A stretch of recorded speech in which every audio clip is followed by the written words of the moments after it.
बिस्मिल्लाहिर्रहमानिर्रहीम। अस्सलाम वालेकुम नादरीन, आप यूट्यूब चैनल देख रहे हैं। मैं इमरान खान हूँ। नादरीन, अब तक की जो खित्ते की सबसे बड़ी खबर है, बहुत इंपॉर्टेंट खबर है, वो ये है कि सऊदी अरब, पाकिस्तान और तुर्की के बीच में एक दिफाई मुआहदा हुआ है। तुर्की की जानिब से तैयब उर्दगान आए, पाकिस्तान की जानिब से शहबाज शरीफ गए और सऊदी अरब के मोहम्मद बिन सलमान जो वली अहद है और तमाम इख्तियारात उनके पास हैं, वो वहाँ से मौजूद थे। तस्वीर भी जारी की गई हैं, बाकायदा मुआहदे में दस्तखत होने की वीडियो भी जारी की गई है। ये एक बड़ा तारीखी मौका है और जो स्लोगन है इसका वो ये है कि एक पर हमला सब पर हमला। ये पाकिस्तान के अंदर ये चीज़ बताई जा रही। अब इसके खतोकाल क्या है, इसके बारे में अभी आइडिया नहीं है। इस मुआहदे के अंदर क्या लिखा है, मे बी कभी सऊदी अरब की जानिब से या तुर्की की जानिब से तफसीलात सामने आए।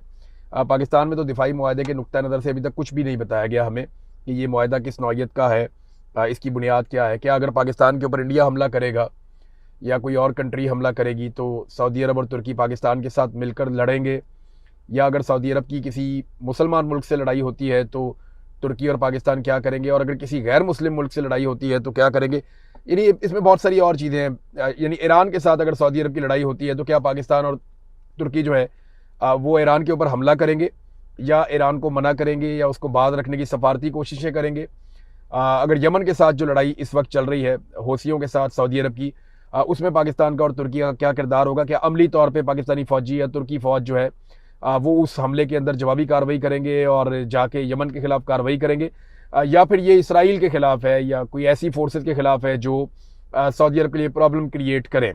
देखें, ये तो ईरान ने साबित किया है कि वो खित्ते का एक बहुत ताकतवर मुल्क है और उसने जो दुनिया में सुपर पावर कहा जाता है अमेरिका, उसका उसने मुकाबला किया। तो मेरा नहीं ख्याल कि किसी भी मुल्क को उसके साथ बराह रास्त जंग में जाना चाहिए, ख़ास तौर पे उन ममालिक को जिनकी सरहदें ईरान के साथ लगती हैं, जैसे कि तुर्की है, जैसा कि पाकिस्तान है। तो इस बात को तो अवॉइड करेंगे। अब ये एक दिफाई नुक्ता नज़र से और सफारती नुक्ता नज़र से एक बड़ी कामयाबी है, इस रीजन की बहुत बड़ी डेवलपमेंट है। लेकिन इसके ऊपर तफसीली बात हम तब कर पाएंगे जिस वक्त ये सारी चीज़ें जो है मंजरे आम पे आएंगी, हमें पता चलेगा कि इस मुआहदे के अंदर एक्चुअली लिखा हुआ क्या है। अब नाजरीन, खाना काबा के अंदर दाखिल होने की वीडियो भी जारी की गई शहबाज शरीफ की और आसिम मुनीर की। तो ये क्योंकि पॉलिटिकल लोग ज़्यादातर फ़ायदा उठाते हैं और जब भी कभी इन्हें मौका मिलता है खाना काबा के करीब जाने का, मस्जिद नबवी के करीब जाने का, रोज़ा रसूल के करीब जाने का, ये नवाज शरीफ जाते हैं तो वहाँ पे उन्हें जगह एक कॉर्नर में मिल जाती है, वो छोटा सा कॉरिडोर है, वहाँ पे बैठ जाते हैं जाके।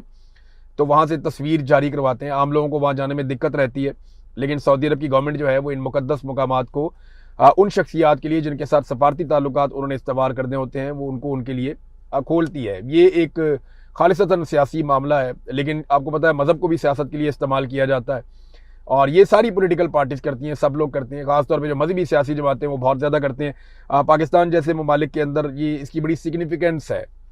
पाकिस्तान जैसे ममालिक में इसकी बड़ी इंपॉर्टेंस होती है कि लोगों को तस्वीरें दिखाई जाएँ कि सर पे टोपी पहनी हुई है, ऐसे दुआ कर रहे हैं हाथ उठा के, या खाना काबा के अंदर दाखिल हो रहे हैं, खाना काबा के अंदर से निकल रहे हैं। ये तो परवेज़ मुशर्रफ को भी मौका मिला था। परवेज़ मुशर्रफ का करैक्टर जो था वो सारी दुनिया जानती है। वो किस किस्म की पार्टीज़ करते थे, किस किस्म का उनका माहौल था, किन हालात में वो इस दुनिया से गए, कैसे उन्होंने पाकिस्तानियों का कत्लेआम किया। फिर ज़ियाउल हक जो है जिसने कितना जुल्म किया पाकिस्तानियों के ऊपर, ज़ियाउल हक को भी, बल्कि वो तो उसकी इमामत की कहानियाँ आई थी कि वो जाके खाना काबा में इमामत भी की और कैसे इमामत की उसके ऊपर किताबें लिख छोड़ी लोगों ने।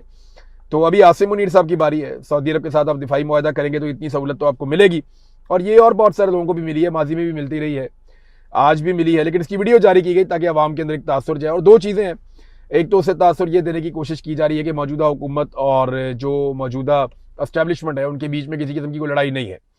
तो ये तो बात पहले से ही सबको पता है कि लड़ाई कोई नहीं है।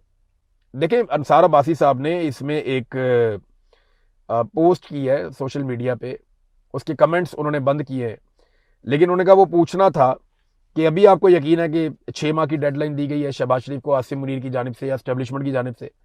तो उन्होंने ये सवाल पूछा। मज़े की बात यह है कि सवाल उन्होंने पूछा और कमेंट सेक्शन बंद कर दिया। भाई, अगर आपने पाकिस्तानियों से सवाल पूछना है तो आप कमेंट सेक्शन भी खोल के रखें, तो जवाब आपको यहाँ दे देते हैं। एक तो ये जो खबर दी है कि 6 माह की डेडलाइन है, ये कोई ऐसा नहीं है कि पाकिस्तान तहरीक इंसाफ ने दी है, या ऐसा भी नहीं है कि एंटी एस्टेब्लिशमेंट किसी सहाफ़ी ने खबर दी है। ये उन जर्नलिस्टों ने खबर दी है जिनके एस्टेब्लिशमेंट के साथ इस वक्त अच्छे ताल्लुकात में, वादी में हमारे भी हुआ करते थे, हमें वहाँ से खबरें शबरें मिल जाती थी, हम वहाँ से पता कर लेते थे कि क्या होने जा रहा है, क्या नहीं होने जा रहा है। अभी जो लोग हमें खबर देते हैं वो जरा खुफिया रखते हैं अपने आप को, हम बता भी नहीं पाते किसी का नाम, ये भी नहीं कह पाते कि बहुत बड़ी शख्सियत से बात हुई है, मुलाकात हुई। खबरें तो अभी भी निकलती हैं, खबरें तो आती रहती हैं। तो इस वक्त जिनके अच्छे एस्टेब्लिशमेंट के साथ ताल्लुकात हैं और जो एस्टेब्लिशमेंट के साथ ताल्लुकात इंजॉय कर रहे हैं, ये खबरें वहाँ से आई हैं और उन्होंने ये क्लेम किया कि 6 माह का टाइम दिया गया है। तो अंसार अब्बासी साहब को उनसे जाकर पूछना चाहिए, ना कि वो आम आवाम से पूछें और फिर कमेंट बंद कर दें। एक्चुअली उनका इशारा पाकिस्तान तहरीक इंसाफ की जानिब से होता है। मेरा नहीं ख्याल तहरीक इंसाफ ने कभी भी इस बात की उम्मीद की है कि आसिम मुनीर नवाज शरीफ की या शहबाज शरीफ की या जरदारी की हुकूमत गिरा देगा। नहीं, ऐसा नहीं होगा। देखिए, ये एक दूसरे की इंश्योरेंस पॉलिसी है, ये हम सब जानते हैं। हाँ, ये ज़रूर है कि हाफिज़ आसिम मुनीर साहब ने ये जाली हुकूमत कायम करके दी है और कठपुतली हुकूमत बनाई है, और वो कठपुतलियों को अपने मुताबिक नचाते हैं, इसको कंट्रोल भी करते हैं, पुतली तमाशे को।